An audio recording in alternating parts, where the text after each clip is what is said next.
Hey, what's up, everybody? Thank you so much for listening to the RomansTwelveOne Podcast. We would love it if you would go and like and subscribe whatever platform you're listening on to this podcast. That will help the algorithms just let other people know that they can find us, and they can also receive the information that we are sharing with you today. It's our goal to share generational wisdom with the next generation, and you can be a part of that by liking and subscribing wherever you listen to the RomansTwelveOne Podcast. I talk a lot about spending that personal time with the Lord before you ever get on the platform, because you cannot lead people publicly where you have not been privately. I never want to entertain people. And I think that's where the difference becomes between a concert and a worship service is we're not there to entertain. We're there to help people engage with the Lord and enjoy his presence. That doesn't change no matter what I'm doing, whether I'm playing music or I'm not playing music. I'm a son, I'm a daughter. My identity is in that and not in what I do. Really, we have to be very careful that when we are on a platform that we steward the platform. We don't let the platform elevate who we think we are in the eyes of God.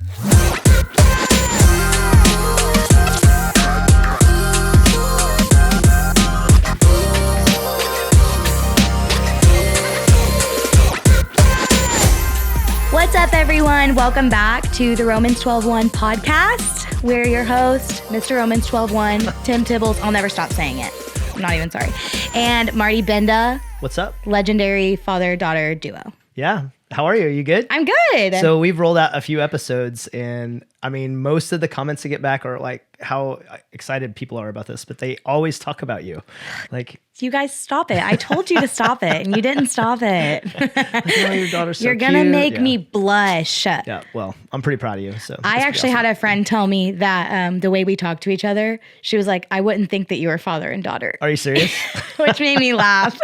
I was like, yeah, we're besties. Well, yeah, never mind. Wow, how embarrassing.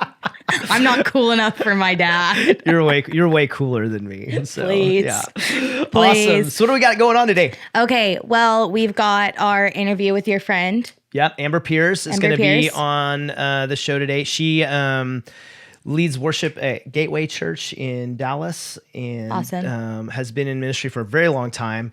I'm excited. She has a mentor program called Worship Life. Epic. And she and I got to hang out a little bit at the Experience Conference a couple weeks ago. So super excited to introduce you guys to her. She's got a lot to offer, I think, a lot of young worship leaders. Awesome. So before we dive into your conversation with her, which I'm super excited about, we're going to talk about a couple things. Okay. First, I was thinking about this and I was like, oh my gosh, we need to talk about this. So my first concert I ever went to was the Chris Tomlin Indescribable Tour. Really? Which, yes. And that was at the ORU Maybe Center. At the ORU Maybe Center, because if you're in the Tulsa area, the BOK Center didn't exist. No, it did not exist. Everything was at ORU, which is so funny now. Like I live in Tulsa, and it's so funny now thinking like there was nothing going on over there. Right. Yeah, that place is completely every changed. Concert was at ORU, and Toby Mac was there. Yep. And I also remember, I don't know if this was the same show, because when you're a kid, your memories kind of blend. Yeah. But I remember seeing Family Force 5. Okay, so those are different shows. I remember that, and there's pictures of me like this. I was not vibing with Family Force 5. I loved them a lot. They weren't my thing. The whole mosh pit was like teenagers with Hulk hands on. Yes. Yeah, the Hulk hands. And they scared me. I forgot all about that. But I think the Chris Tomlin one you're talking about, actually Louis Giglio was there, if I remember right. So he actually spoke. Chris Tomlin sung, which was kind of a cool deal because, they had written a couple of songs together. How Great Is Our God, I believe that they wrote together, and Indescribable, obviously. So he had the whole how the human DNA works and the laminin. I don't know if you remember that whole... Oh, I remember. Yeah, it sticks out in my mind. I couldn't have been more than 6 years old. I mean, I was young, but that's the first show that like really sticks in my mind. And were worship concerts really a big thing then, or was that early 2000s kind of the start of that? I don't know. I'm young. This is interesting because I think this opens up a big topic. And I'll start here. It's always a weird thing to me when people say, we don't want our worship services to look like a concert. Yeah. And I know you probably have gotten that feedback. I get that feedback occasionally. And I think there's a couple ways to look at it. Number one, I think with the concert producer wants and what the worship leader wants are actually more related than people think. So if you were to go see, name your artist, Justin Timberlake, Taylor Swift in concert, they don't want people just sitting there watching. Of course not. And this is a big generational change. I think if you go back a long time, people would just sit there and watch Frank Sinatra. Yeah, orchestras. Those types of things. So today, though, I think the concert promoter, producer, what they really want is for people to be engaged in the show. And they do lots to make sure that they're engaged in the show. They'll do lights and video. And in a similar way, I think what worship leaders want is to get people to engage. A little bit different in the sense that they're not engaging with the artist, but instead they're engaging with the Lord. And so I think that whole genre started to blend together, in the early 2000s of like, wait, we have all of these people, we have all of these tools, we have all of these different, lights and videos and things that we can use. We have these stories in the case of Louis Giglio that we can use to help people engage in, worship of the Lord. Why wouldn't we do that? Of course. And so worship concerts became a thing, which seems like an oxymoron, right? Yeah. Yeah. Cause how can you worship and be at a concert? But they really proved like you can. And I was thinking like what this does for a worship leader is important because like a worship leader can't every like week to week just go and simply worship. Even if you're your own church, it's so hard. Like I remember when you had Sundays off, we were not going to our church because how can you go to your own church and not work when you work there? Right. It's just super That's relatable. Another podcast topic. For sure. Sabbath is important. But when like you're able to go to a like worship concert and really just like you're not in charge of anything. Man. You just get to stand in worship. And I think like it is really important and people can debate on that, like if it's a good thing or a bad thing. Right. But I think from the point of a worship leader or a church staff member in general, how amazing is it that you can just go stand and like be in reverence and not have to worry about anything. Yeah, I think, and so for people who are just jumping in on the podcast and haven't really heard us talk about this, we recognize that music is an expression of worship. Right. It is not the definition of worship.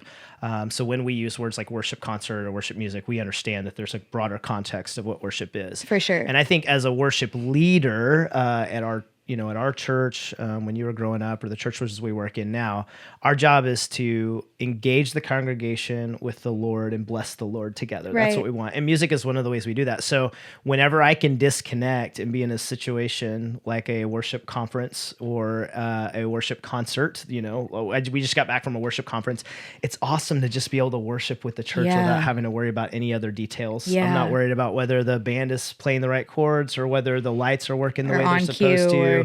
Those types of things. All these things that we use as tools, and this is probably a whole nother conversation to have later, but all the things we use, whether it's band instruments or lights or video or microphones, all those things, we want to do that with excellence because we see them as a tool to lead worship. Absolutely. And so I would say being able to go and be a part of those experiences actually does help me disconnect. And you also have a very unique view here because I don't know if a lot of people know this. You might cut this, but I want to talk about it. You used to be a concert promoter. It's true. I did. Yeah. You did concert promotion. So like if you're in Tulsa, you know all about Kane's Ballroom. Yep. And the Tulsa Theater, which used to be Brady Theater. Mm-hmm. You were all up in there. Yeah. Promoting Christian shows. There was a short little era in there where I was kind of moving out of the secular world of work into ministry, and I was bringing in lots of Christian artists to do things, and we did it at ORU and the Brady and crazy, all that kind of stuff. I literally found out about this like 3 years ago. Oh yeah, that's funny. I was like, you did so many things. You were pretty young back then. You did. So. I was live. I didn't even know I was alive. How neat. So I love hearing your perspective on that because you get both sides of the coin. Yeah, I never wanted to have a show where people just showed up and and I think there's this a really fine line between enjoyment and entertainment. As a worship leader, I want people to enjoy the Lord. Yeah. Right? God is fun. Yeah. I don't want them to think I have to walk in with this. I think reverence is important. I think fear of the Lord is important, right. But it's the joy of the Lord, that Jesus has given us. So we've got this relationship with God. So I don't want people to walk into a worship experience and not be able to enjoy the Lord. That's a word. But there is a real fine line between enjoyment and entertainment. And as worship leaders, we have to steward that line really well. Yeah. And so long as we can help people connect with God for the purpose of enjoying the Lord and enjoying being in the presence of the Lord, I think we're in the right space. I never want to entertain people. And I think that's where the difference becomes between a concert and a worship service is we're not there to entertain. We're there to help people engage with the Lord and enjoy his presence. That was good, Dad. That was gold. My wheels are spinning because of that, but we have to move on because I won't shut up if we don't. I want to also talk about, and we talked a little bit about this in our opening segment, the first episode we did. If you haven't listened, go back and watch. We explain like more of what this podcast is and why we have it. But I do want to dive deeper into mentorship as worship leaders. Why is it important to two things? Why is it important to have a mentor, and why is it important to mentor? And I want to hear your thoughts on that. No, I think this is important, especially in context of like the worship concert and the worship service, and how those things can, get real blurry and just entertainment and enjoyment.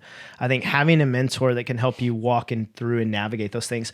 I remember several years ago having someone I mentored, and one of the things that I tried to help them understand is that the platform is seductive. The platform will help you or make you think you have elevated yourself in your own mind, whereas Romans 12 calls us to not look more on ourselves than we ought, to not think more highly of ourselves than we ought. And so really we have to be very careful that when we are on a platform that we steward the platform. We don't let the platform elevate who we think we are in the eyes of God. And so it's always important for us to be able to look at the Lord and know what our relationship with him is, because who we are in light of who God is will determine where we place ourselves in God's presence. And so having a mentor helps you delineate all of those things. It helps you realize like, okay, this is what I'm trying to accomplish. Otherwise, the platform can become very seductive and it can suck you into ideas and things. And I mean, even a lot of church hurt comes from the idea that we allow the platform or the spotlights, if you will, to seduce us into thinking of ourselves more highly than we ought. So, So I think mentoring is important. I think one of the things we talked about a lot in this is that our generation just didn't have that. Right. So we want to be very intentional as we hand off the platform to the next generation of mentoring. That's why I'm excited about our conversation with Amber today. She's made it a very important part of her ministry to reach out and mentor young women in worship and helping them kind of find their space and their role on the platform. Yeah. I was talking to my husband recently because I was talking about like being a mentor and like what it does even for my spirit. Yeah. And I was talking about the girl that I mentor and I was like, she like makes me love Jesus more. Yeah. Like, I think it's just as much for me as it is for her sometimes. Yeah. Like, even like asking me questions that I don't know and then I have to go and like seek so I can help her. Right.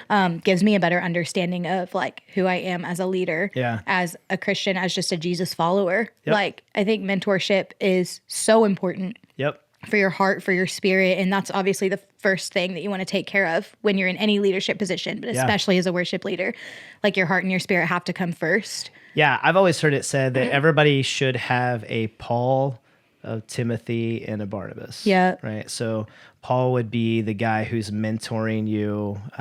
Timothy would be the person who you're mentoring. Barnabas was known as the encourager. So you want somebody who's always constantly encouraging you. So whenever you're thinking about yourself in what you're looking for in a mentor, I think it's important to find an encourager, to find somebody that can pass along wisdom to you, but then also make sure that you are mentoring somebody else. We have this great commission that we've been given to go into all the world, teach the gospel, baptize them in the name of the Father, Son, and the Holy Spirit, and then to teach them to obey all that the Lord has commanded us. And that looks different for everybody, because what I've learned as a worship leader is important for me to teach other worship leaders. That's what the Lord has commanded me. It's what the Lord has taught me. So it's important to have those three people. Make sure you're being mentored by somebody, and make sure you're mentoring somebody, and make sure you got somebody around you who can just encourage you all the time. For sure. I always think of it as like I'm walking on a path. There's someone in front of me, someone behind me, and someone next to me. Yes. So that you're just surrounded. Like the Bible talks about being surrounded by people. And that's what I always visualize. Like someone in front of me that I can like tap on the shoulder to turn around and tell me how to get to where I'm going. And someone behind me that I can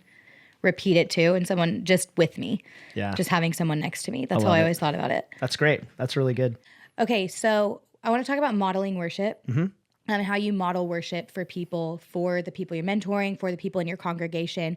How do you model how to worship without it just being modeling how to worship? Yeah. And toting that line between I am putting on a show to teach or but actually staying in worship yourself. Where's that line and how do you walk it? I think authenticity is huge here. And this is where we go from worship concerts to mentoring to, demonstration, I think. So, I don't expect you to worship the way I worship. I don't expect you to express yourself the way I express myself. So I think we got to get a little bit deeper than just whether we raise our hands, whether we sing loud, whether we clap, all of those things. I think all those things are important and we should do them together.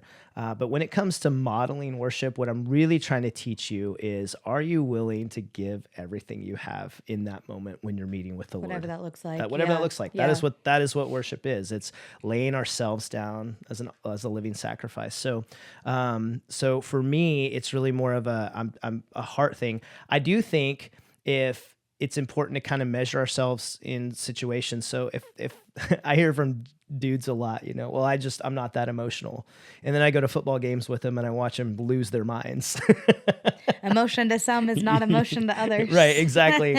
So it's like, okay. And I actually preached a sermon on this not too long ago. I showed a video of Jordan Spieth making this incredible putt from 90 feet away or something like that. And as soon as the ball started going, you see the whole gallery behind him jump up and down and get crazy. And I said, this is the definition of hallelujah. It literally means to be clamorously foolish or to give praise to Yah, right? Halal, Yah, hallelujah is two Hebrew word conjunction there. And when we get excited and we express praise for God, for our excitement, our enjoyment of him, that is worship. Beautiful. When we do that for him. So it would be odd to me that we would get excited and express praise to football or basketball or golf because a ball goes in a hole or across a goal line, but we can't do that same thing for the Lord. Literally, that means we are reserving something that we're not willing to give to God to give to something else. And that'll convict you right up, won't it? So I think it's really discovering where your heart is and how do we give our heart to the Lord genuinely, authentically. Yeah. So, Yeah. And authenticity will show every time. Yeah, it will. I mean, people are smarter, I think, than people will give them credit for. Like someone's going to know if you're putting on a show. Yep. Someone's going to for sure be aware. And I think a lot of that could come to how you worship on platform and how you worship off platform. Yes. Are you worshiping the same? Yeah. If you're on platform and you look like this, but you're off platform and you look like this, nothing will grind my gears more. Let me tell you. I've seen it. I've seen it in my own church. I've seen it in churches I grew up in of someone really giving it their all when they're on platform. When they're off platform, they're analyzing. And I can just watch it in their eyes. They're just looking. And as a worship leader, it's so hard not to fall into that analytical state, right? Because it's your job. It's what you do. Yes. And so, we talk about this a lot in our other episodes, but when you put your identity in something, it's really easy to kind of judge someone else and how they're doing your job. Yeah. Yikes. Another podcast. We always do that. we gotta write these down, do a little bit better job. Sure. But okay. I think you're on to something there. I think what happens on the platform, off the platform should resemble each other. Now, we are worship leaders. Leadership is a part of our title. Yeah. So sometimes, and I tell my team this all the time, if you want everyone to be at an 8, you have to be at a 10. It's true. We can't just expect everyone to go with us someplace that we're not willing to go. And so we have to do some level of demonstration for our church in order for our church to feel the freedom to be able to worship and be expressive. Part of the reason this works at football games, if you've ever been to a college football game, you know that before the game ever starts, there is a series of traditions that they do. Right. And the reason everyone is so willing to do them is because everybody in the stadium is doing it together. Whether you're at a Kansas football game, a basketball game, or an OU football game. We're from Oklahoma. Oklahoma State has their whole thing, right? Texas has their whole thing. So no matter where you go, the reason everybody's willing to engage in this is because everybody's doing it together. Right. So as worship leaders, we have to somehow help everybody come together. I had a really great experience at this several years ago. I went to see a Boston Red Sox game. And I may have to show this video on the podcast. This story. Yeah. So we went to Boston Red Sox game and they have a a time during the 7th inning stretch where they'll play Sweet Caroline by Neil Diamond. So fun. Right. And so you're talking, I don't know how big the stadium is, 40, 50, 60,000 people in this stadium.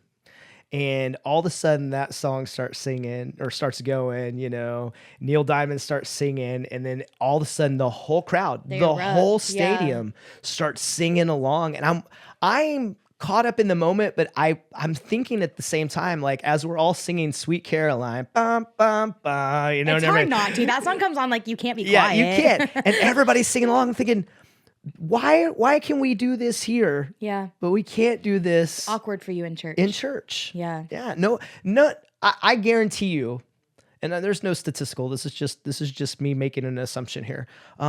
Most of those people would feel very awkward worshiping in a church and singing out loud in a church. But man, that song comes on. And I think the reason is because they know everybody around them is engaged. So I think for us, demonstration of worship, modeling it for people around us is an important part of our leadership role. It doesn't mean it has to be less than authentic. I think it should be authentic, and that's going to come to where our heart is, or come from where our heart is. That's good. And something you've always talked about since I was a kid is that when you're a worship leader, you're leading no matter where you are in the room. Where you are. So like the way that you lead, there's actually so much power in leading from the congregation also. Like when you're right next to people, there is so much power in that when you're next to someone and you're leading from there.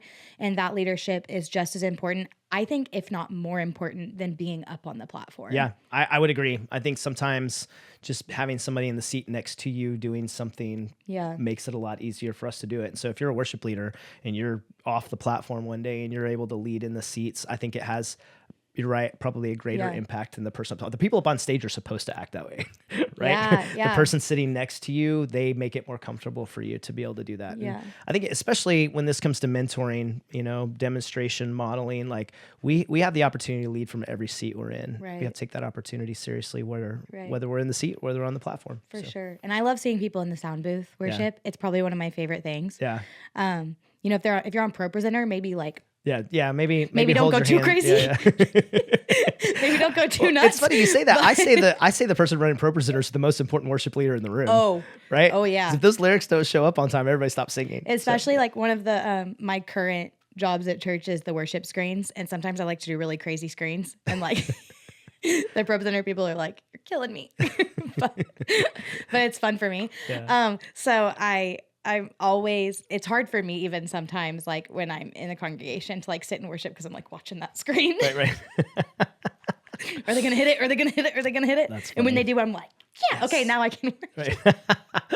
That's funny. Maybe the Lord and I need to talk about that. Hey, but all of it plays a role. Everybody plays a role in worship, and we talk about this almost every Sunday. We do a little huddle with our worship and production team before we do our run through. Which that is majorly important. If you're a worship leader and that's not something you do, huddle with your worship team, talk about scripture, encourage each other. I just want to put that as a side note. That huddle is so important to unify your team. Yeah, and I think the thing that I try to make sure everybody understands every week is no matter what position you hold, whether you're the lyrics person on Pro Presenter, whether you're running a camera, if you're a guitar player, if you're a vocalist, drummer, you name it. You are a worship leader. Right. Your job is to help lead people to an encounter with the Lord that they will enjoy, and they will be willing to bless the Lord with all the people around them. So that's what we're trying to do every Sunday. The people in the room get to worship because you are clicking lyrics, even though it seems very like mundane. I don't think I could do that job. Right. So Pro Presenter people.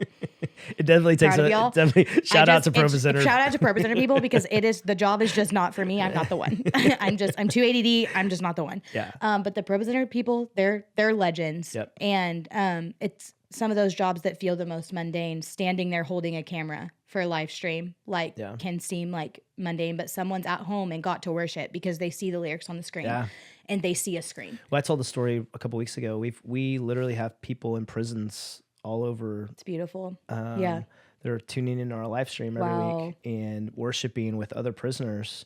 And that doesn't happen if our camera people aren't running cameras, if our lyric person is. So regardless of the position we're in, everyone is a worship leader. Yeah. And the goal is to get people to encounter the Lord and to bless him together as a church. So Amber's got a lot to say about that. Yeah, we're going to let her. We need to listen. Yeah, take over this. So check out this interview I had with Amber Peairs.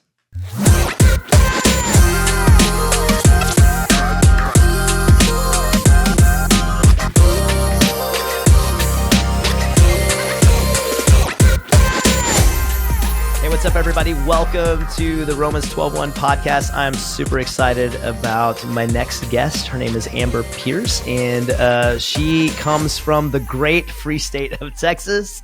And she served at a church literally just down the road from where I used to serve. And Amber, it's great to have you here today. Will you tell us a little bit about who you are, where you're from, where you serve, all that kind of fun stuff? Honored to be here. Thank you for inviting me to be a part. Like, this is awesome. I'm glad we're having these conversations, and I'm just so grateful to be a part of this and excited. And yes, I am from Dallas, Texas, as you can tell from the accent. I was born and raised there, and so I am a proud Texan.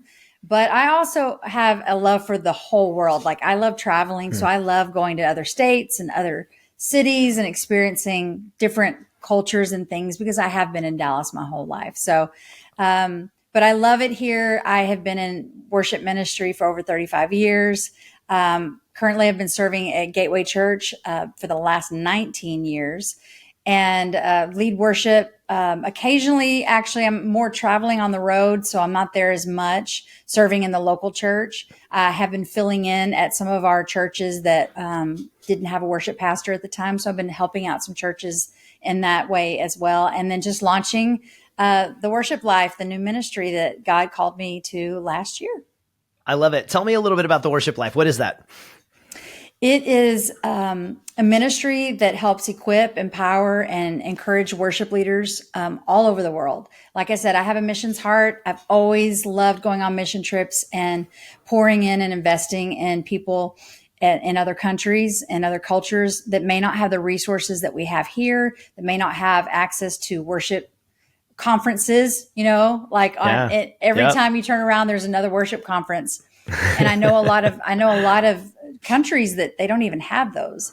And so it's my heart to go in through in-person workshops and online training and help with webinars and training and do workshops with them based on whatever their needs are. So I customize it based on what the worship pastor or worship leader feels that they need help with. I also do mentoring one-on-one. So I'm mentoring several worship leaders currently and kind of helping them get processes in place, systems, a lot of different things, helping them with vocal technique, really anything and everything worship. And I love it. I mean, I'm growing and learning as well. And this is new for me to actually be in the mentor spot, because I actually never had a mentor. And so now it's reversed and I am mentoring. And so I'm really enjoying it, learning a lot about myself, but also learning about this generation and what their challenges are in the local church. And so I love being able to cheer them on and encourage them and pour into them and love on them and let them know they're not alone. That's awesome. That is a thing that keeps coming up. I think in our generation, we were so busy creating this new thing that we get to hand off in the church. There weren't a lot of people out there doing it and willing to step in and mentor younger worship leaders. I think that's something we honestly missed out on. I know I did. And when I talk to a lot of people of our age that are kind of getting ready to step off the platform, that's one thing that we say consistently is how we wish we would have had a mentor when we were younger. So I love that you're doing that you're changing that culture. Yeah. And if you think about it too, we didn't have the internet. So, right. The internet was like kind of just not a thing yet. And at least for me, it wasn't. And so we couldn't just like go online and look up YouTube videos on how to be a worship leader or, and have all these videos just freely at your disposal. You just had to figure it out as you went, and it is, there's a lot more access. I think too, and you, I don't know if this was your experience. I feel like when we were younger, churches competed more with each other than they do today. And I feel like there's a little bit more of a, we're all on the same team kind of attitude from church leaders. But I know for sure when I was younger, man, it was like trade secrets that we did not want to share, or what they didn't want to share with us, so finding somebody in the same town or in a nearby town, because, there was no internet to be able to jump on a Zoom call or, a YouTube. Right. It just seemed really difficult to find somebody who's willing to tell you, oh yeah, this is how we do it, because I think people were so afraid they would leave their church and come to somebody else's church. So yes, it was very territorial. Yes, very, very, very. Yeah. That's awesome. Talk a little bit about how did you become a worship leader? What was your first experience in a church? Kind of what did that look like for you? Well, I grew up in church, and so I was part of a very thriving youth ministry. We went on mission trips. We went on retreats. We had worship competitions. We even performed musicals. So I worship really competitions. What did that look like? Yes. Well, it's actually called Fine Arts Festival. So people listening who are from the Assemblies of God will know exactly what I'm talking about. Okay. That's awesome. Yes. And they had ensemble and solo and different areas of ministry. And now it's expanded to like sermons and, they had human videos back in the day. And drama, yes, and you would get your group together and for your church, and you would go represent your church, and they had like awards, and then they would go to nationals. If you made it to nationals, which was the big in Springfield, Missouri, and so we always made it to nationals because we had a really strong musically gifted youth group, and so music was very big in our church as well. We had a huge choir. And music was just really strong and prominent in the church I grew up in. And so it was kind of represented also in the youth group. And so we did a lot of mission trips and we would sing and things like that. And I loved the community that I had there in high school. And I took a domestic mission trip to Phoenix, Arizona to work with Teen Challenge Ministry. And with that, the Lord just transformed my life on that trip. And we worked with the homeless ministry there in Phoenix. And I came back completely different. I mean, I've never been the same since I came back from that trip. It was life-changing for me. And I knew on that trip I was called into the ministry. Absolutely. That's awesome. 100%. Yeah. And so I actually started leading worship when I was 17 years old in the youth group. I knew this is what I wanted to do for the rest of my life. And I wanted to use my voice to point people to Jesus. And I wanted to see people minister to, like I saw the young people and my peers. I wanted to see them transformed in the presence of God. And so I started leading my youth group, and the rest, they say, is history. That's awesome. That's awesome. When was the first time you were like, oh, I have a full-time job opportunity here? You've led full-time? Yes. So that was actually when I was 20 years old. Okay. So 3 years later. Still very young. Yeah. 20 years old. And I was in charge of the youth group music at a local church here in the Dallas area. I was on staff.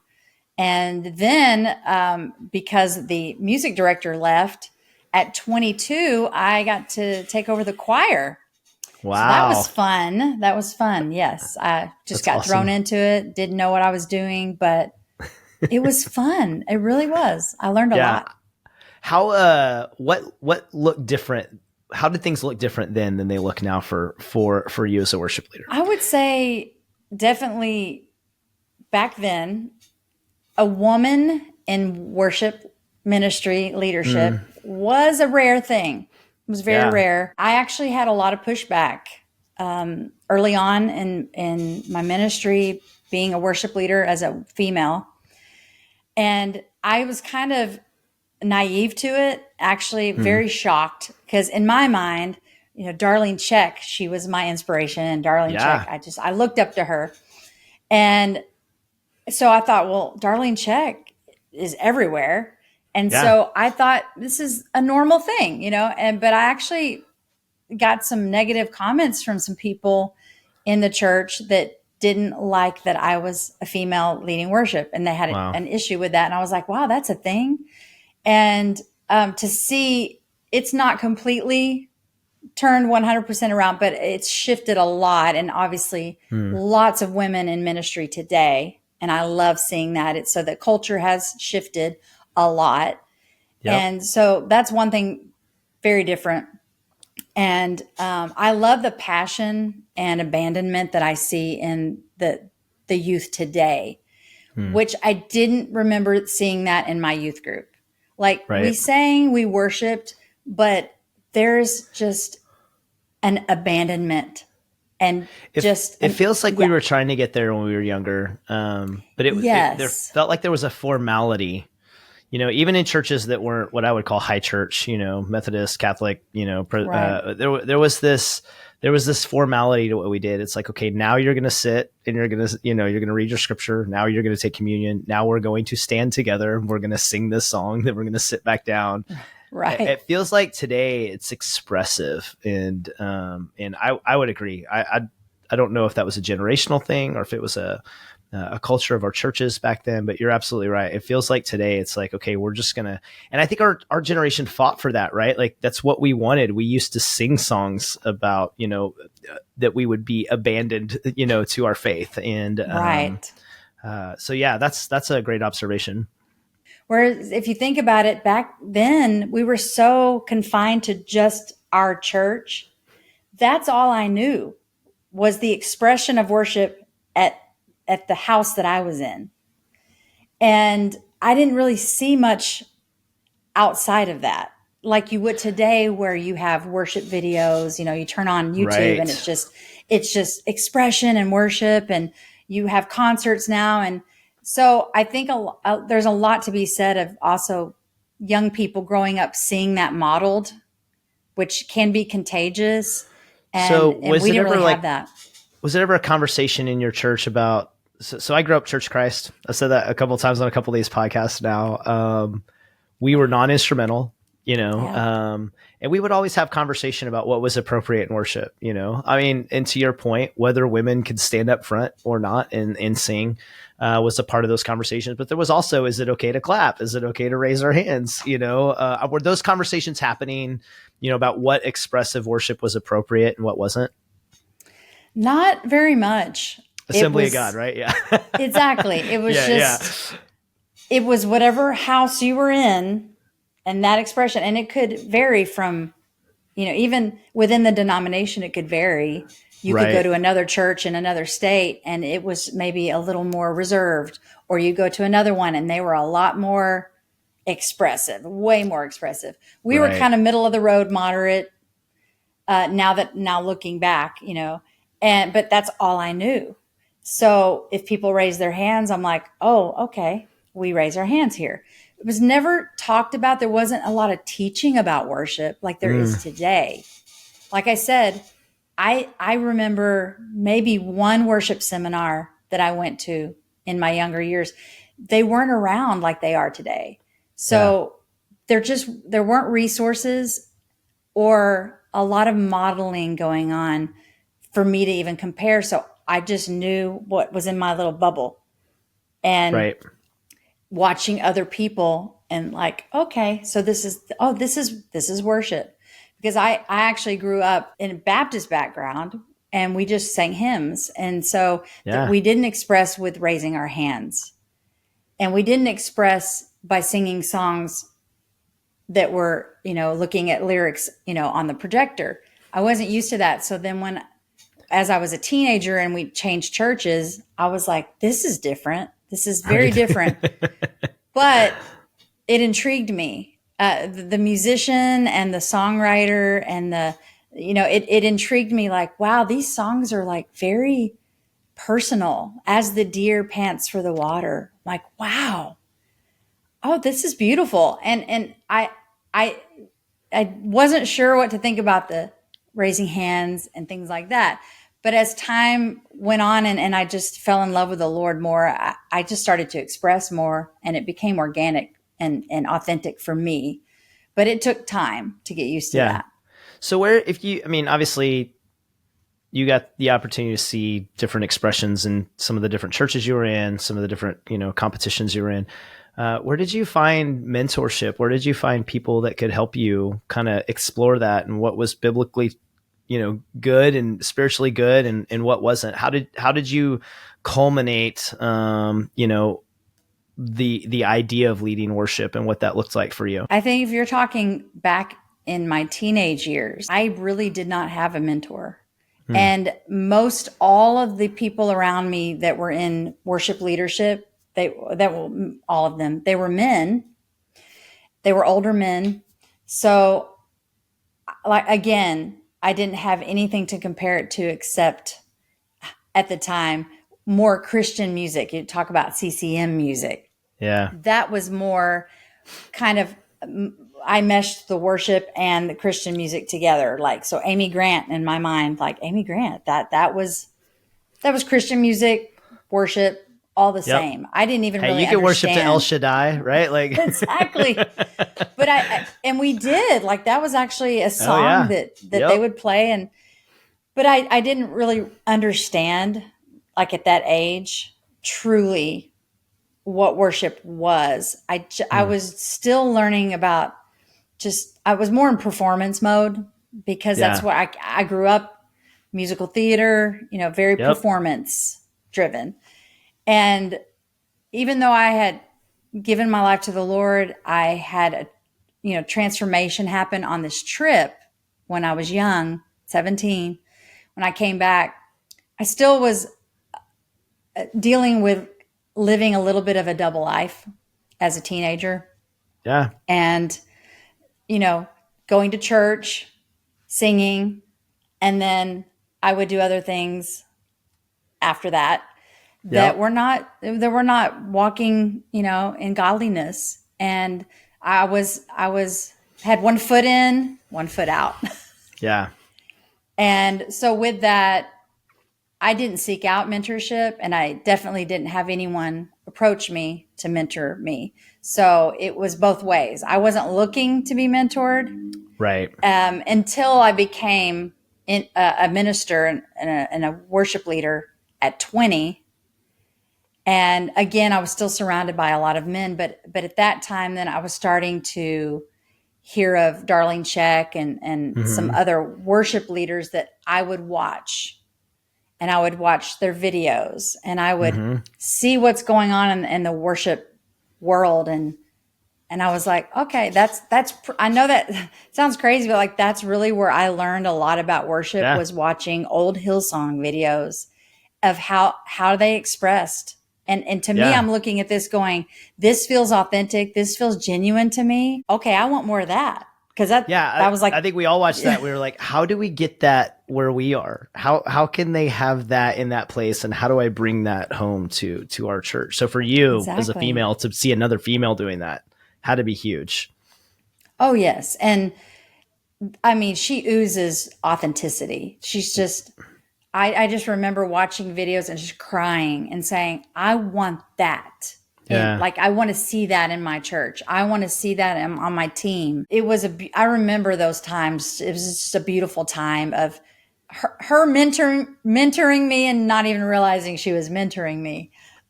Because I didn't have someone in close proximity. I would just watch.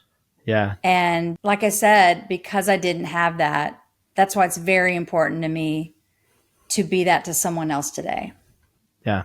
That's awesome. Sure. I think you're filling a huge void, just the fact that I think our generation didn't have a lot of mentors, and then you subcategorize that, and there were no females leading worship, in the late 80s, early 90s.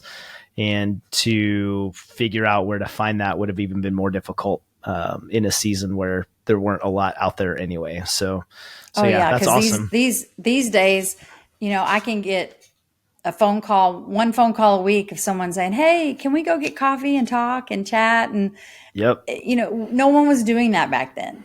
No one. I never met with any worship leaders. Yeah, thank God for coffee shops, right? Like, I know. How were those not a thing? Right? Back in the day. What did we do before Starbucks? I don't know. That's awesome. That's awesome. What do you love about where the church is now? I mean, you've seen so much change. Obviously, there's a lot more women leading. I just think about your home church. And I mean, the church I served in literally was, 5-10 minutes from your main campus there. What do you love about where the church, and at least in our experiences today? I love that, and I know we'll probably talk, this will probably segue into another conversation, but I love that worship has become mainstream in a sense, in a world that, promotes anything but purity and godliness. I love that it's been pushed a little more to the forefront, and that worship of Jesus is seen everywhere. It's a lot more visible to our society and the culture than it's ever been. And the world is seeing that there's creativity, there's giftedness, there's diversity in God's people. And they never really saw that before. I feel like it was just like the churches were just siloed in their own little bubbles. But now we're kind of out there on this platform of influence that we have. And I love that it's gotten a lot more exposure, and it's actually brought people into the kingdom because of it being more prominent than it used to be. Yeah. So I do love that. Yeah. Yeah, that's good. I was having this conversation with somebody the other day. There was a day when Christian music was just Christian music. It was just artists doing what artists do, just with Jesus in mind. Now it feels like the worship has kind of engulfed that whole genre, and songs that we hear on the radio we're now singing in the church, Yeah. And, we weren't singing a lot of Michael W. Smith back in the day. We may have loved his songs, and sorry, I'm going to go way back here. Are you old enough to remember there was a Christian club? Yeah, right. There was a Christian club in Euless, Texas called Footloose. Do you remember this? Yes, I've been there many, many times. I saw Rich Mullins there. Yes, I did too. I saw Margaret Becker there. Nice. I saw DeGarmo and Key. I did too. We were probably at some of the same shows and didn't even realize it. I remember Brian Duncan. Do you remember Brian Duncan being there? Yes, Morgan Cryer. I'm telling you. Oh my goodness. There were so many good things about that place. But oh yes. I don't know what made me think about that. Footloose, man. All the Dallas there's a people throwback were like, for yes. you. Right? Yeah. I love it. But we weren't singing Secret Ambition in church. No. But now, you're going to hear Brandon Lake and Phil Wickham and Cody Carnes. There's some hometown. You're also going to hear Michael W. Smith now, because I love it how it's making a comeback. Yes, on you stay, Yeah, for sure. And so all those things dude, that Christmas album started all of that, right? Like, sorry. Okay. Yes. So, but we could just go on forever about that. We could. Sorry. I'm trying not to bore the young people right now, but with all our nostalgia. But it was very different. Yeah, it was. And so now all that, you got all these artists that are writing songs for the church, which I love, and there's a whole argument and conversation to be had about that industry. But I think one of the positives of it is exactly what you're talking about, that there's just a wealth of music available for the church to sing in the church. And it's not, they're not just off the pages of a book that we've had in the back of our pews. Right. And it makes Jesus known. It makes him famous. Yeah. Yep, for sure. What are some of the things that, we've seen, I don't think this generation can fully appreciate the difference in the church that we experienced 30 years ago and the church that we are experiencing today. What are some of the things you think we've lost in that process? Okay, I'm sorry. You have to ask that again. That's okay. What are some of the things you think we've lost? I guess I was thinking you were going to ask. Well, I was going to segue out of that, what you talked about, the good of the music becoming mainstream. Yeah.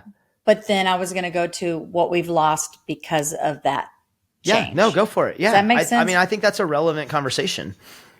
Okay, go ahead and ask it again. So, okay. Edit Sorry. point. Yes. So, okay, obviously there's a lot of really great things about worship music and what we're getting experienced today in the church because of that. What are some of the things you've lost or you think we've lost over these 30 years of the difference between the way it used to be and the way it is now? What's some of the stuff we've lost we wish we could get back because of where we are now? Well, I think kind of what you hit on earlier is just the commercialization of the music. We've taken worship, made it a genre. And in that, I feel like it's put pressure on worship leaders, songwriters, worship artists to write songs that are more poetic, more expressive in lyrics. And I love that. I mean, there are some beautiful songs that have been written with it. We obviously have more sophisticated lyrics today, but That's with great that, because we went through a whole season of like hyper sophisticated to let's make songs more simple. And now we're back to like, I think we need more sophistication again. yes, it's like back and forth. And, Yep. we went through this season of lots of poetic language and there is some beauty in that, but what we've lost is the simplicity. I would the agree. simplicity of just sitting at his feet and just loving on him. And it's gotten real complicated because there's this pressure of, okay, we've got to come up with the next thing that's creative that nobody's doing. And, I see that almost this striving, and we've got to go over the top and be uber sophisticated and uber poetic and creative. And it's almost like the focus has gotten away from who it needed to be on. And it's more on the people making the music. Yeah, Tozer talks about the idea that we become more in love with the worship than we do the one we worship. And I think there's definitely that danger. And I think we've seen it in the worship industry where there's been times, but I also feel like there's those really authentic people that kind of bring us back, and I would say being from Gateway, Cody has been huge at helping kind of re-bring us back. I listened to him talk about songwriting not too long ago. And he says, I just walk in a room and I think, how can I bless the Lord with this song? And I don't worry about where it's going to go after that. And I think that's exactly what you're talking about. Yeah. How do we and it's caused me to rethink with my worship team. We have a little songwriting group within our worship team. How do we when we walk into a room and we start writing, our first thing we're doing is we're just blessing the Lord. And there may be some spontaneous things that come out of that then become a song.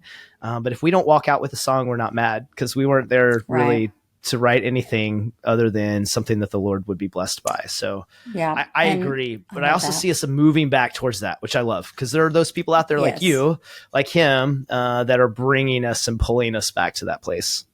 Yeah. I think sometimes there can be a lot of feelings in the songs and not actual biblical truth. That's why I feel like there's a ditch on either side and we can lean over on this ditch of, we want to be poetic and we want to say something in a way we've never said it before. And with that, we actually get away from biblical truth and our theology isn't correct. And this is one thing I love about Cody is that, I think he's just recently did a post on Instagram where he's like, hey, I just released this song and I want y'all to know that actually there's a lyric in it that's not biblical.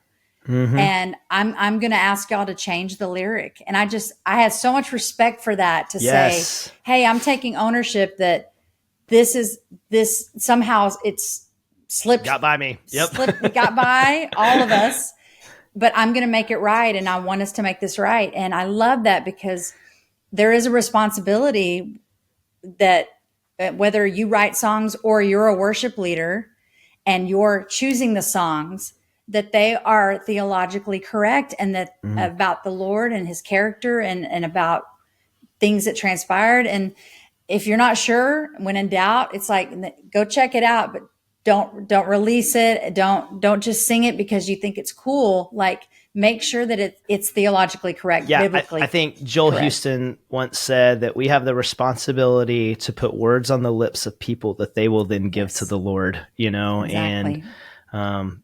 we want to bless the Lord with truth. And I love that. I love that. I love your analogy of the ditches because I think there are always people that there's a tension there. And I don't know that the tension has to always be solved. There's a tension in our spirit of God. This is how I'm feeling, but this is the truth that you're speaking into my life. And how do we navigate those in our songs that we give to him, I think is incredibly important. So yeah, that's a fantastic point.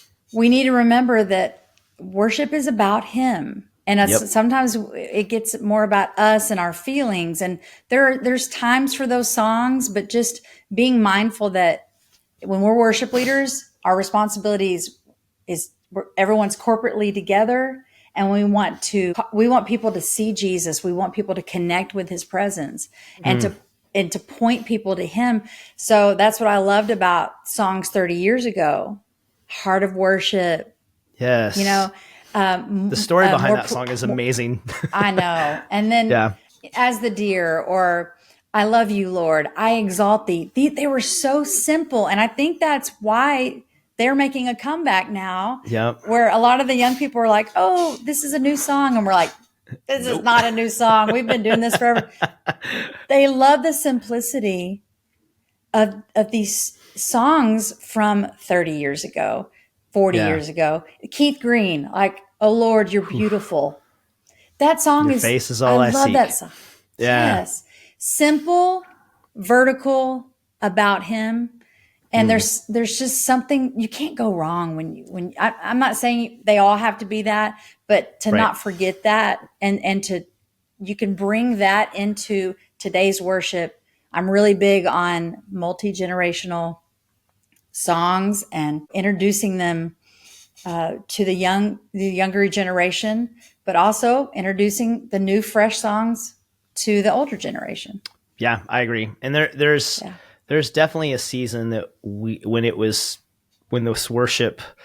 new modern worship movement was being born, it did seem very vertical. And I think there's a place for horizontal. I think there's a place to, sing psalms and hymns to one another. I think that, but clearly when we're singing about our feelings a lot, we're focused on self, and I think there's that time when we express how we feel to the Lord, but ultimately our job is to sing and bless the Lord with what we do. So it really should be him all the time. Yes. So, and I H-I-M. think exactly. And I think we have to just be careful not, like you said, that quote, not to worship itself.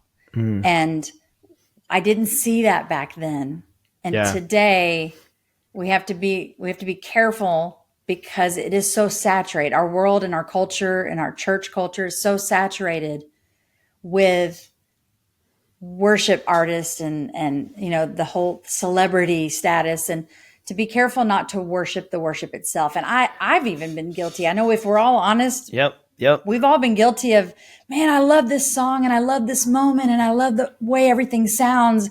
And we get so into worshiping the moment, right? And what's happening, and just, it feels good. And it's like, whoa, wait a minute. I think as I've gotten older, I've become less concerned about, let me phrase it this way. When I was younger, it was all about, okay, what song can we do today? And what song, and I was so worried about the song and the newness, and this new song is really going to move our church. And now it's just like, I think as a church, if we're focused on worship, we can put songs out there, and as long as we're stewarding that song well, the church will sing it. Does that make sense? Right. So I will have conversations with younger worship leaders a lot, and they'll say, okay, what songs are we going to do tonight? And it's like, no, I don't think that's the most important thing anymore. Obviously we have to sing songs, we have to select songs, but the most important thing is, can we get everybody to sing together and worship the Lord together? And I'm going to leverage the song as a tool to do that, but it doesn't have to be. It doesn't have to be the newest Phil Wickham, Cody Carnes, you fill in the blank, Brandon Lake. It really needs to be the song that speaks the words that our church needs to speak to the Lord. And I think that's, I think you're right on the money now. How do we get people, and we'll wrap this up with this here pretty quick. How do we teach the next generation that idea? How do you do that? You mentor a lot of young women. How do you teach them this idea of like, we're really trying to be corporate here. We're really trying to get people to sing. There really needs to be this verticality to what we do. They teach the basic role of a worship leader out of the Old Testament, Levitical priesthood. Levitical priesthood. We are priests. And what is a priest? We are a bridge builder. We're connecting people to God's presence. So Zach Neese is Zach Neese. I was going to say, yep. He's a great friend of mine, and I've had the honor to sit under his teaching for many, many, many years. as one of my worship pastors. And one of the illustrations he gave, and it's never left me, and that's we're reaching a hand up to the Lord, and we're reaching a hand out to the congregation, and we're making the introduction. We're connecting the two. I love that picture because that's what a priest does.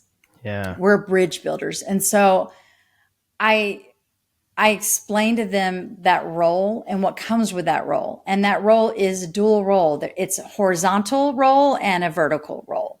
So we are worshiping the Lord, but we're also leading people in holy moments. We're leading the room. We're reading the room. We're staying aware. We're being sensitive to what the Lord's saying. And I talk a lot about spending that personal time with the Lord before you ever get on the platform, because you cannot lead people publicly where you have not been privately. So we used to call that the overflow of worship, right? Like that was the terminology we used to use is we have to overflow, and what overflows out of us will overflow into the people we lead. Exactly. And what's it if all that's there is just a deficiency and you're just dry, you're not going to have anything to give. That's when burnout happens in ministry a lot of times, because you're giving, but you're not filling up. So I say you need to spend time with the Lord and ask him his heart for the service. That's where the song selection we talked about, where that comes in. Lord, what do you want to hear your people sing to you? And what do you want to sing over your people? Like, what is your heart? Yeah. That is how you create that song list. It's not your preferences, but what does he prefer? So it's setting this place that's a warm, inviting environment for him to come and be enthroned. We're building a throne for him to come sit on. And what does that look like? And part of that is the preparation, being intentional. And these are the things that I believe young worship leaders, they need to know, that it's not just, can you sing? Can you play an instrument? Do you have a musical gift? But do you know how to steward the presence of the Lord? Do you know how to honor the Lord's presence? And have you spent time with him so you know what is he like? Just like you would if someone was coming over to your house and you're going to make their favorite meal and you're going to put on music and candles and clean everything. It's that same mental picture of when he's coming, to meet with us and worship corporately together as a church. What are his preferences? What is he like? And like a large family, we all have a role to play in that, right? Like I'm the oldest of 5 kids. I love to use the analogy of family when it comes to corporate worship. If we had a guest coming over, my mom would give each one of us okay, Timothy, you go do this, Gregory, you go do this. And she'd go through all the kids and everybody would have a job.